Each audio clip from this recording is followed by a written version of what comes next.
Hey everyone, it's Caleb.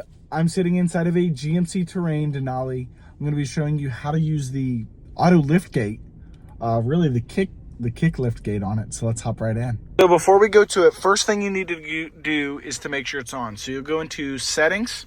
We're going to go all the way over here to vehicle, and then we're going to go into comfort and convenience. And then you want to make sure this hands-free lift gate trunk control is on. Now you have off, open and close, or open only. I'm going to go ahead and do open and close. Now, I can leave the vehicle on. Make sure you take the key fob with you. Going to go ahead and open the door. I'm going to open this one just to make sure it resets properly.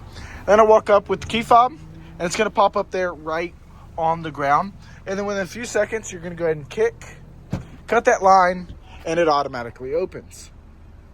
Now, it doesn't work for close normally, but you can make it if you have that option open. So now it's going to close. So as long as that option is on inside the infotainment screen, you're able to open it and close it using the kick feature. And it's super easy on the Terrain, like just with a swipe of my foot. And then let's do it one more time just to show you. Nothing on the key fob, and kick. And it go ahead and flashes and closes.